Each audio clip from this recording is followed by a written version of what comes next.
এখন ছেলের বই চয়েস করে কিভাবে? নওগাঁ সাপাহারে বসে থাকে, চা খাই মুরব্বি মুরব্বি মুরব্বি চা খাইতেছে আর দেখতেছে একটা মেয়ে শ্যাম্পু কইরা কলেজে ড্রেস পইরা অটো ভ্যানে চড়ে যাচ্ছে আর বাতাসে চুলগুলো দুলতেছে। মুরব্বি বলে অসাধারণ, এই মেয়ে তো আমার ছেলের বউ হওয়া দরকার। এইবার মুরব্বি চয়েস করিয়া এই কলেজে পড়া মেয়েটাকে ছেলের বউ বানায়। যে মেয়েটা বেপরদায় কলেজে যায়, এমন বেটার বউ যদি বাড়িতে আসে, কি মনে হয় মুরব্বি? আপনাকে রান্না করে বলবে আব্বা যান খেয়ে যান, আপনি যখন বলবেন মা আমাকে এটা দেখো, বেটা সাবধান হয়ে যান, আমি কলেজে পড়া মেয়ে, আমি কি তোমার চাকরানি? তুমি কি মনে করো আমি কাজের বেটি রহিমা? কথা কয় না। মুরব্বি যখন বলবে বাবা আমি তো মুরব্বি, তোমার বাবার মতো বয়স, একটু দাও না, স্টপ ব্যাক, বেশি কথা বলবো। যেই বেটার বউ পবিত্র কোরআন তিলাওয়াত করে জবান দিয়া, আল্লাহকে সিজদা দেয়, মাথা নত করে মালিকের সামনে, যেই ছেলের বউ জবান দিয়ে কোরআন তিলাওয়াত করে, এই ছেলের বউ কখন ওই জবান দিয়া শ্বশুর শাশুড়িকে গালি দিতে পারে? সেম মেয়ের ক্ষেত্রেও তাই। মেয়েকে যখন বিবাহ দিবেন অবশ্যই একজন নামাজি নেককার দিনদার ছেলের হাতে দেবেন। আমরা মেয়ের বিয়ের বেলায় বিশাল ইন্টারভিউ, মা কোরআন পড়ো, কয় খতম আছে মা? মেয়ে কয় 36 খতম। তোমার সূরা ইখলাস পড়ো, মেয়ে এবার বলতেছে বল আউযু বিরাব্বিন নাস, বলতেছে না মা সূরা ইখলাস। আবার আর একটা পড়ো, কথা কয় না কেন? আরে ভাই মেয়ের তো ইন্টারভিউ নেন। অনেকে আবার মেয়ে দেখে কঠিন কায়দায়, চুলগুলো দেখি মা, দাঁত দেখি মা, একটু হেঁটে যাও মা, মনে হয় কুরবানির গরু দেখতে গেছে। কথাক্ষণ ঠিক কি না? এই অসভ্যতা, এই অভদ্রতা ছেড়ে দেবেন। আল্লাহর সৃষ্টি সব সুন্দর, কথা বলে ঠিক কি না? এইভাবে একেবারে বেকা তেরা ভাবে কি দেখা শুরু করছেন? কথা কয় না। এক জায়গায় পছন্দ হইলে বিয়ে দেবেন, না হলে বাদ দেবেন। কখনো নাকটা বেকা, ইটা হয়েছে উঠে হয়েছে, নানান কথা। আর ছেলে যারা আসো পাত্রী দেখতে গেলে খবরদার ভাবি আর খালাকে সাথে নিয়ে যাবা না। পাত্রী দেখতে গেলে তোমার মা আর তোমার আপন বোনকে সাথে নিয়ে যাইবে, মনে থাকবে তো ইনশাল্লাহ? মা চাইবে আমার ছেলের একটা চাঁদের মতো পুত্রবধূ হোক, কথা বলে ঠিক কিনা? আপনার বোন চাইবে আমার ভাইয়ের একটা সুন্দরী ভাবি হোক, কথা বলে ঠিক কিনা? এই মাইক ঠিক করো। আমার ভাইয়েরা লম্বা হবে, লম্বা করবো না। যে কথা বলতে চাচ্ছিলাম বা জানো গো, আমার 12টি হক নিয়ে যদি বলতে চাই, লম্বা হবে, লম্বা করার সুযোগ নাই। লোকমানে হাকিম তার কলিজার টুকরা সন্তানদেরকে ডেকে বলতেছেন, ইয়া বুনাইয়া লা তুশরিক বিল্লাহ। হে আমার বাদশাহ, হে আমার কলিজার টুকরা সন্তান, হে আমার হৃদয়ের স্পন্দন, লা তুশরিক বিল্লাহ, আল্লাহর সাথে কখনো কাউকে শরীক করা যাবে না। আল্লাহর সমকক্ষ কাউকে স্ত্রী করা যাবে না। আল্লাহ ছাড়া কাউকে উপাস্য হিসাবে মানা যাবে না। ইন্না শিরিকা লা যুলমুন আযীম, শিরিক হলো সবচাইতে বড় জুলুম, সবচাইতে বড় অপরাধ, সব পাপের বড় পাপ নাম হলো শিরিক। ভাই ঠিক করো। এই শোনো, কি হয় তোমাদের? এ ভাই থামেন থামেন, এই যে মুরব্বী চাচা বসেন, ভাই এ যুবক, এই যে চাদরালা বসেন। 12টা বাজছে, 12টা বাজলে উঠবেন, দয়া করে মাজা সোজা করবেন। এমনিতেই লোকজন আমার তুলনামূলক মাহফিলে যে পরিমাণে মানুষ হয় একটু কম হয়েছে। কষ্ট হচ্ছে আপনাদের? আমি যে কথা বলতেছি কি খারাপ লাগতেছে? যদি বলেন হুজুর খারাপ লাগে তাহলে দোয়া করে বাড়ির চাই। তাকবীর দেন, লিল্লাহে তাকবীর। আমার ভাইয়েরা গভীর মনোযোগ দিয়ে কথাগুলো শুনবেন বাজান গো আমার। আমি যে কথা বলতে চাচ্ছিলাম, লোকমানে হাকিম তার সন্তানদেরকে ডেকে বলেন, লা তুশরিক বিল্লাহ, আল্লাহর সাথে কখনো কাউকে শরীক করা যাবে না। বাজান গো আমার গভীর মনোযোগ দিয়ে কথাগুলো শুনবেন। সন্তানদের মধ্যে দিয়ে একটা ছেলে ডেকে বলে, আব্বা আমার দিয়ে ওয়াজ নসিহত হবে না, আমারে কিছু টাকা দেন, আমি একটু ব্যবসা বাণিজ্য করতে চাই। লোকমানে হাকিম ডেকে বলে, ছেলে রে তোমার দেবার মতো টাকা আমার কাছে নাই। ছেলেটা বড় না সরবান্দা, ডেকে বলে, আব্বা আমারে কিছু টাকা দেন, আমারে দিয়ে ইমামতি হবে না। আলেমের বেটা সবাই কি আলেম হয়? কথা বলেন না কেন? ডাক্তারের বেটা সবাইকে ডাক্তার হয়, আলেমের বেটাও জালেম হয়, ডাক্তারের বেটাও ডাকাত হয়, কথা বলেন ঠিক কি না? আবার ডাকাতের বেটাও ডাক্তার হয়, কথা কন ঠিক কি না? আমার ভাইয়েরা লম্বা হবে, আমি লম্বা করব না। ছেলেটা ডেকে বলে, আব্বা আমার কিছু টাকা দিয়ে আমি একটু বিজনেস করব, ব্যবসা বাণিজ্য করব। লোকমানে হাকিম ডেকে বলে, ছেলে রে, আমি আমার এক বন্ধুর কাছে টাকা পাই, সে একটা দ্বীপে বসবাস করে, কিন্তু এই পথ সফর করতে গিয়ে তোমার বড় কষ্ট হবে, জীবন যাওয়ার সম্ভাবনা আছে। আমি বাবা হয়ে ছেলেকে এত বড় বিপদের মুখে ফেলতে পারবো না। ছেলে বড় না সরবান্দা, ডেকে বলে, আব্বা আমার লোকেশনটা বলে দেন, কিভাবে পথটা পাড়ি দিতে হবে, আমি যত কষ্টই হোক আমি পথটা পাড়ি দিতে রাজি আছি। এইবার লোকমানে হাকিম ডেকে বলে, ছেলে রে, বাড়ি থেকে যখন বের হয়ে যাইবা 2 রাকাত সালাতুল হাজতের নামাজ আদায় করবা। মনে রাখবা বিপদের আগে আর পরে 2 রাকাত সালাতুল হাজতের নামাজ পড়ে আল্লাহকে স্মরণ করবা। আর শুনে নাও ছেলে রে, বাড়ি থেকে যখন তুমি বের হয়ে যাইবা, মরুভূমির বিশাল রাস্তা পাড়ি দিতে দিতে তাকায় দেখবে একটা জঙ্গল দেখা যায়। ওই জঙ্গলের ভিতরে দেখবে ঝরনার পানি পড়তেছে, সেখান থেকে প্রয়োজন মোতাবেক পানি নিবা, প্রয়োজন মোতাবেক পানি পান করবা। সামনে যায় পেছন দিক তাকায় দেখবা জঙ্গলটা আর দেখা যায় না। ভয় পাওয়ার কোনো কারণ নাই, সন্তান তুমি সামনের দিকে যাইবা। পুরো সফরের ঘটনা ছেলেকে বুঝিয়ে বলতেছেন। এইবার ছেলে হাঁটতে হাঁটতে দেখেন বিশাল বড় একটা গাছ। বাবা বলেছিল গাছের ছায়া আশ্রয় নিলে বিপদ হবে। গাছের গোড়ায় বসে আছে একটা মুরব্বি, ডেকে বলে, লোকমানের ছেলে এই দিকে আসো। ডেকে বলে, না বাবা বলেছে এই জায়গায় ছায়া আশ্রয় নিলে বিপদ হবে। বলে, না কোনো সমস্যা নেই, তুমি আমার কাছে আসো। তোমার বাবা কি বলে নাই, চলতি পথে একটা মুরব্বির সাথে দেখা হলে মুরব্বি যা বলবে তুমি তাই শুনবা। বলে, হ্যাঁ বলেছে। তাহলে ভয় পাওয়ার কোনো কারণ নাই, বাবা তুমি আমার কাছে আসো। এইবার লোকমানে হাকিমের সন্তান গাছের ছায়া আশ্রয় নিলেন। ক্লান্ত শরীর, মুহূর্তের মধ্যে ঘুম চলে আসলো। বিষাক্ত একটা সাপ এসে লোকমানে হাকিমের সন্তানটাকে সবল মারলো। মুরব্বি তাকায়া দেখে সত্যি বড় বিপদ হয়ে গেল। এইবার সাপটাকে ধরলেন, লোকমানে হাকিমের সন্তানটাকে বিপদ মুক্ত করলেন। হাতে থাকা একটা অস্ত্র দিয়া ওই সাপটাকে 2 টুকরো করে পিছনের অংশ ফেলায় দিয়া মাথার অংশটা লোকমানে হাকিমের সন্তানের ব্যাগের ভিতরে রেখে দিলেন। এইবার ঘুম থেকে জাগ্রত হওয়ার পরে, আগে ভালো ছিল, গলা টানতেছিল, আগে কি সুন্দর মিষ্টি সাউন্ড ছিল। আমার ভাইয়েরা গভীর মনোযোগ দিয়ে কথাগুলো শুনবেন, আমি সে কথা বলতে চাই। লোকমানে হাকিমের সন্তান এইবার ঘুম থেকে জাগ্রত হলো। মুরব্বি ডেকে বলে, বাবা সত্যি তোমার বিপদ হয়েছিল, বিষাক্ত একটা সাপ তোমাকে সবল মেরেছিল, আমি বিষ মুক্ত করেছি। এইবার লোকমানে হাকিমের সন্তান সিজদায় পড়ে গেলেন। 2 রাকাত সালাতুল হাজতের নামাজ আদায় করে বলে, মুরব্বি ওই জনবসতি এলাকায় যেতে হবে, ওদের কাছ থেকে সেই দ্বীপের রাস্তাটা জেনে নিতে হবে। মুরব্বি ডেকে বলে, বাবা আমি যদি যাই তোমার কি কোনো আপত্তি আছে? বলে, না কোনো আপত্তি নাই। এইবার মুরব্বিকে সঙ্গে নিয়ে ওই জনবসতি এলাকায় যায় যখন বাবার পরিচয় দিয়েছেন, আমি লোকমানে হাকিমের সন্তান, এই কথা শোনার সঙ্গে সঙ্গে মানুষ আদর আপ্যায়ন করতে লাগলেন, ভালোবাসা দেখাইতে লাগলেন। কেউ বাড়িতে নিয়ে যায় একটু খাবার খাওয়াইতে, কেউ বলে আপনি এখানে থাকবেন। বলেন তো বাজান, আপনাদের এলাকায় যদি বাংলাদেশে সবচাইতে বড় কোনো আলেমের সন্তান আসে আপনাদের সাপাহার নওগাঁয়, আপনারা কি একটু ভালোবাসা দেখাবেন না? অবশ্যই দেখাবেন। বিশেষ করে কোরআনের পাখি আল্লামা সাইদি হুজুর, তার সন্তান যদি আপনাদের এলাকা আসে অবশ্যই তাকে একটু ভালোবাসা দেখাবেন। কথা বলেন না কেন? আল্লামা মামুনুল হকের সন্তান আসলে ভালোবাসা দেখাবেন, আমির হামজার সন্তান আসলে ভালোবাসা দেখাবেন, ডক্টর মিজানুর রহমান আজহারির সন্তান আসলে ভালোবাসা দেখাবেন। কথা বলেন ঠিক কি না? আমার ভাইয়েরা, আল্লামা সাইদি হুজুর বিদায় নিয়ে চলে গেছেন চট্টগ্রামের প্যারেড ময়দানে। আবার নতুনভাবে 2025 সালে ঐতিহাসিক 5 দিন ব্যাপী তাফসিরুল কোরআন মাহফিল আবারও চালু হবে। বলেন আল্লাহু আকবার। আর সেই প্যারেড ময়দানে চট্টগ্রামের সেই ঐতিহাসিক তাফসিরুল কোরআন মাহফিলে এইবার 5 দিন ব্যাপী সেই তাফসিরুল কোরআন মাহফিলে আলোচনা রাখবেন বাংলাদেশের রত্ন, সারা পৃথিবীতে সুনাম কুড়িয়েছেন ডক্টর মিজানুর রহমান আজহারি ভাই, আমাদের প্রিয় মানুষ। তিনি আলোচনা করবেন ইনশাআল্লাহ। আল্লাহ কবুল করুন, জোরে বলুন আমি।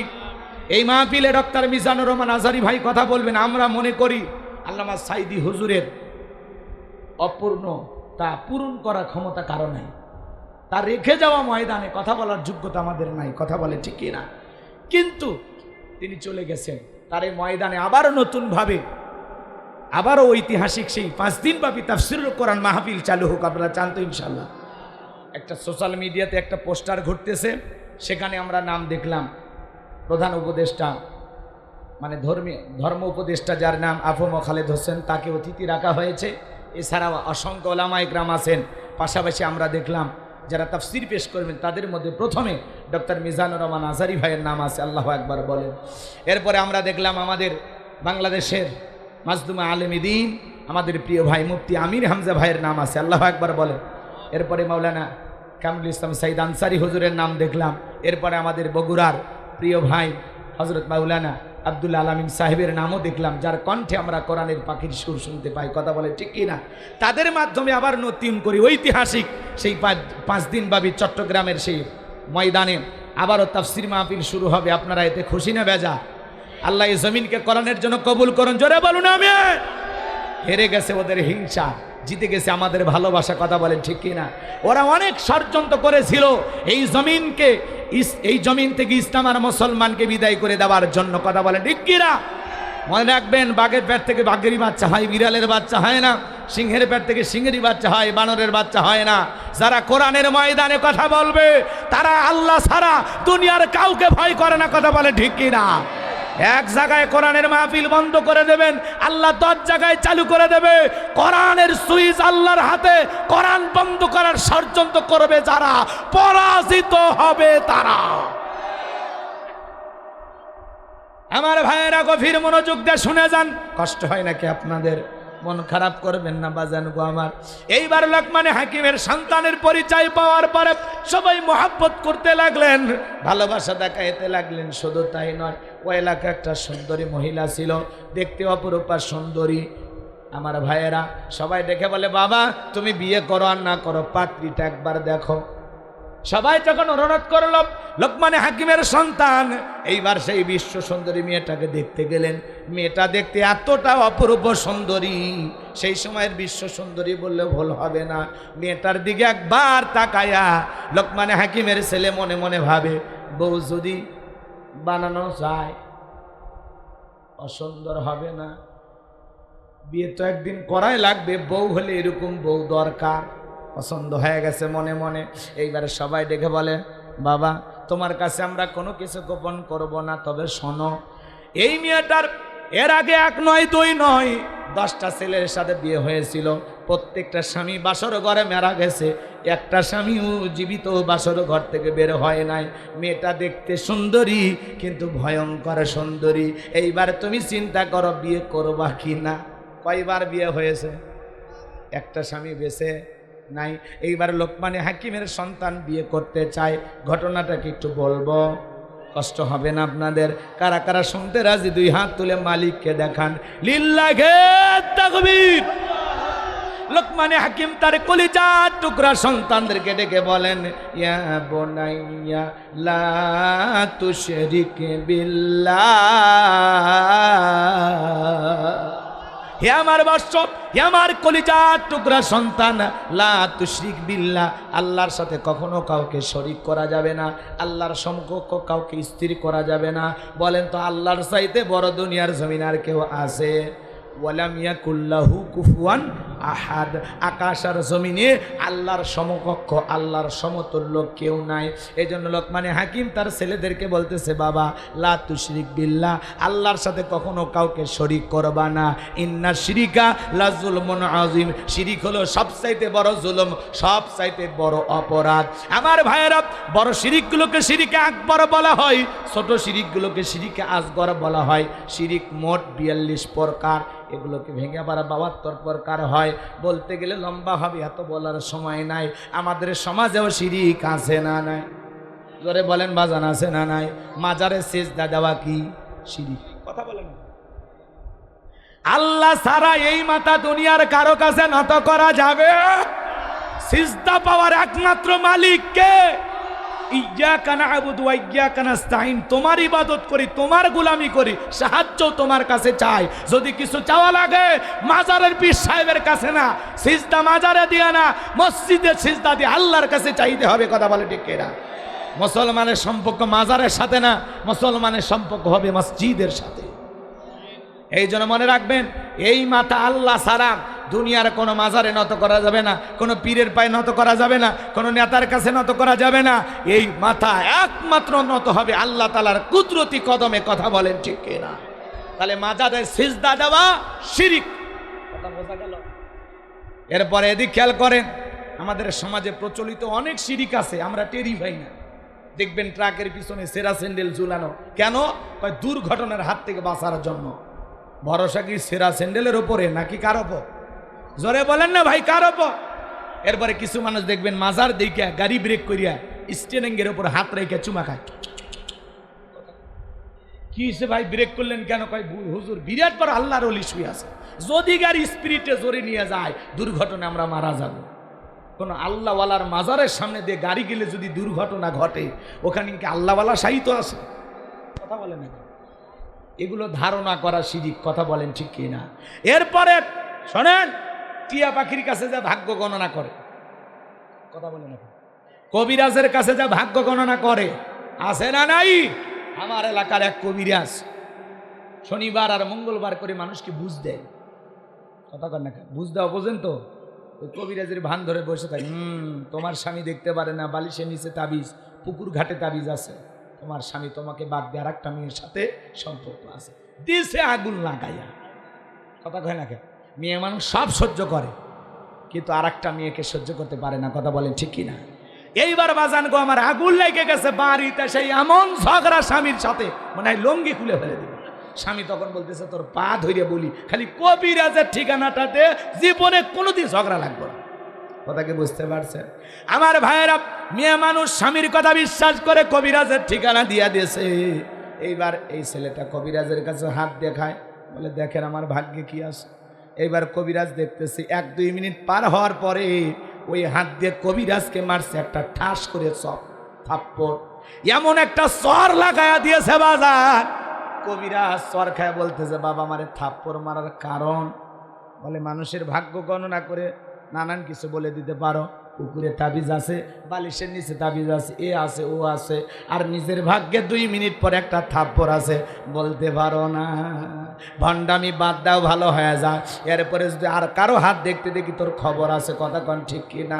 আপনার আমার তকদিরের ভালো মন্দ কার কাছে? অল কদরিহি শাররিহি মিনাল্লাহি তাআলা ওয়াল বাসি বাদাল মাউত। তকদিরের ভালো মন্দ কার কাছে? আবার অনেকে বলে শনিবার মঙ্গলবার সফর করা হয় না, বিয়ে করা হয় না, এগুলো দিন নাকি শুভ না, আছে না নাই? এগুলো ধারণা করা যাবে না।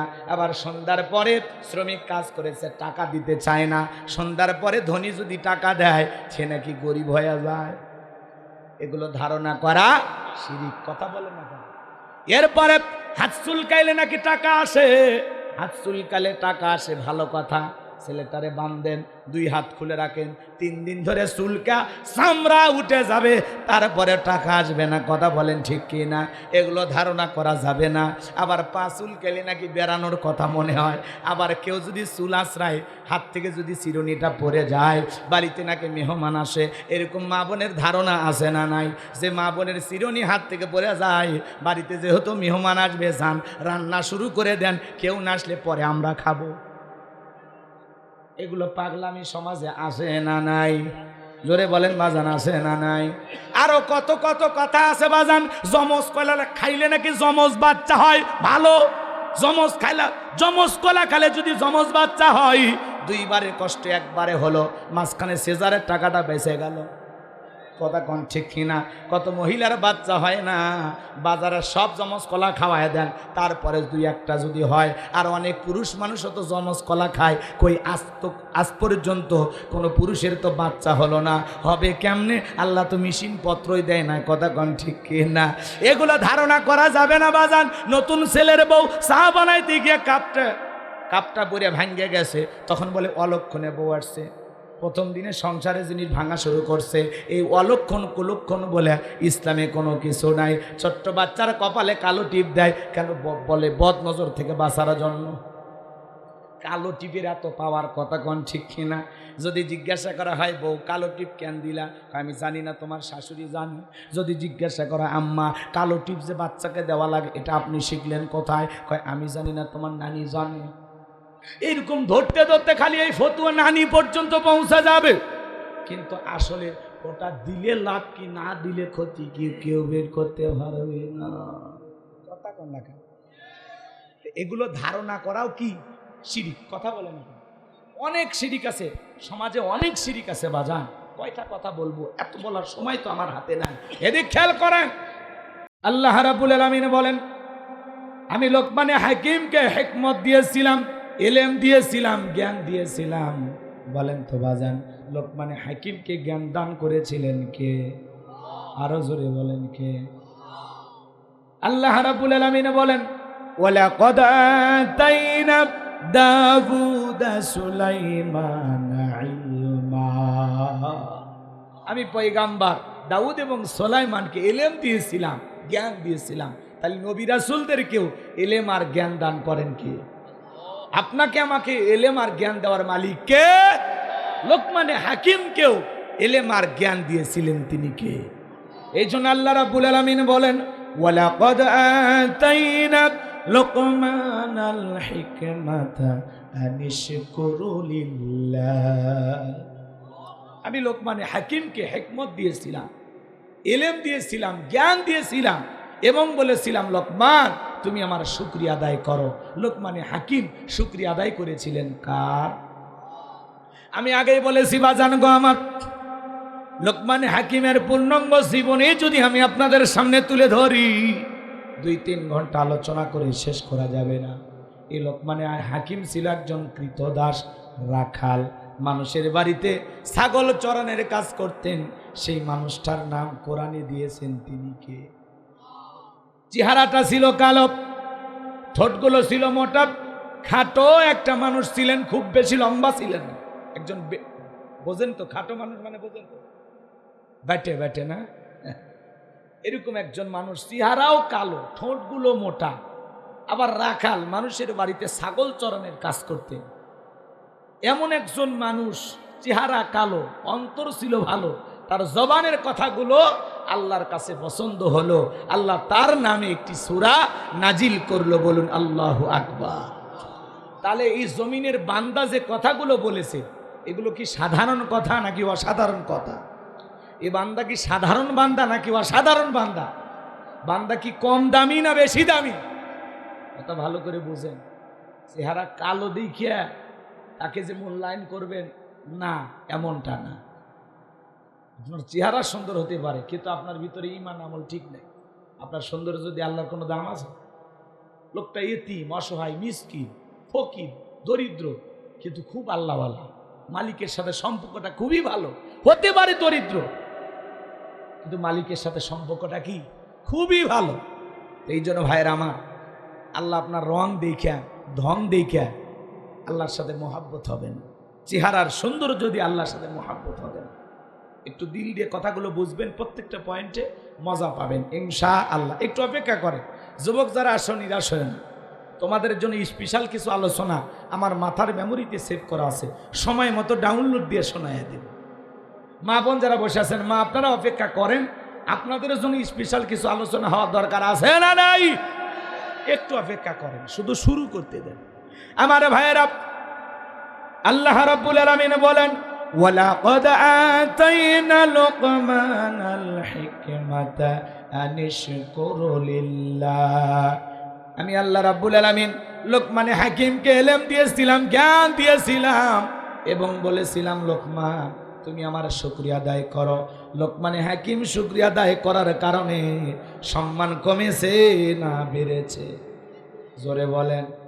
এই জন্য আল্লাহ রাব্বুল আলামিন বলেন, ওয়া মান ইয়াশকুরু ফাইন্নামা ইয়াশকুরু লিনাফসিহি ওয়া মান কাফারা ফাইন্নাল্লাহা গানিয়্যুন হামিদ।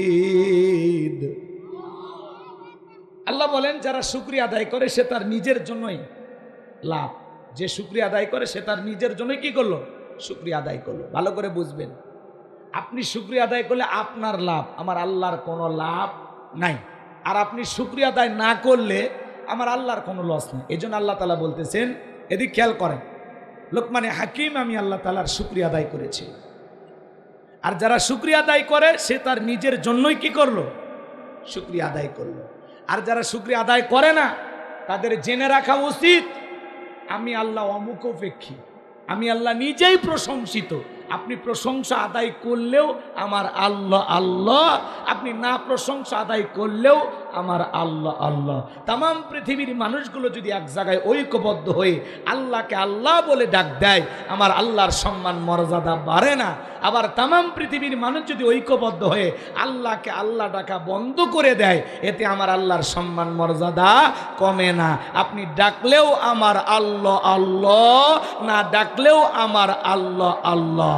কারণ 5 বছর পরে ভোট দিয়ে নির্বাচন করে আল্লাহ হয় না। কথা বলে ঠিক কি না? এজন্য প্রশংসা আদায় করলে বান্দার লাভ, প্রশংসা আদায় না করলে বান্দার লস। কথা কি বুঝতে পারতেছেন? আল্লাহ তাআলা ওই জন্যই বলতেছেন যারা প্রশংসা আদায় করে না তাদের জেনে রাখা উচিত আমি আল্লাহ অমুখাপেক্ষী, তোমরা সবাই আমার মুখাপেক্ষী। আল্লাহুস সামাদ, তিনি কারো মুখাপেক্ষী নয়। কথা বলেন ঠিক কি না? এই জন্য আল্লাহ তাআলা বলতেছেন শেষে হামিদ, এই শব্দের দ্বারা আল্লাহ তাআলা বলতেছেন আমি নিজেই প্রশংসিত।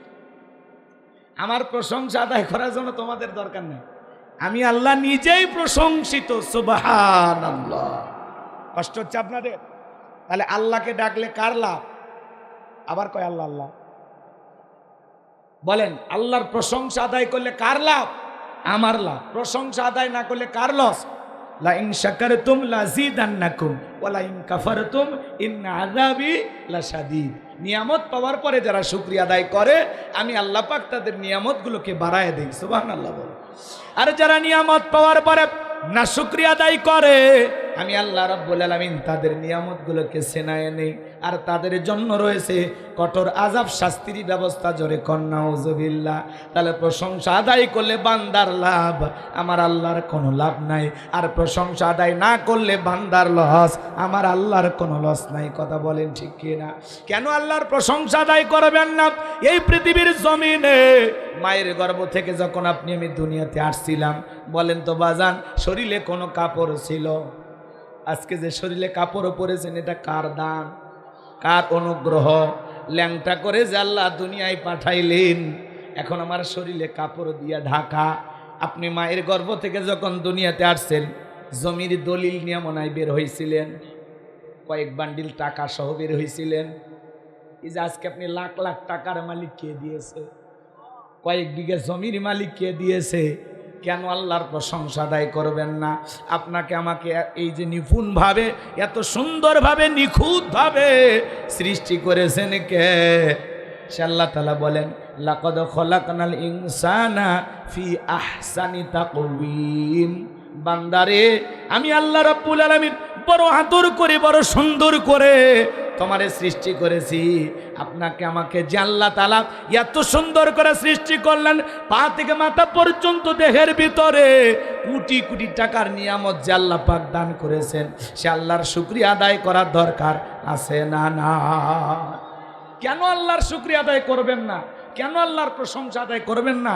কেন আল্লাহ তাআলার কৃতজ্ঞতা প্রকাশ করবেন না যে আল্লাহ সুস্থ শরীরে হেঁটে হেঁটে মাহফিলে আসার তৌফিক দান করলেন? কথা বলেন ঠিক? আমার ভাইয়েরা গভীর মনোযোগ দিয়ে শুনবেন। পারস্যের কবি শেখ সাদী রহমতুল্লাহ আলাইহি পায়ের ভিতরে একজোড়া স্যান্ডেল নাই, মনটা বড় খারাপ। আমি পারস্যের এত বড় কবি আর আমার পায়ে একজোড়া জুতা নাই।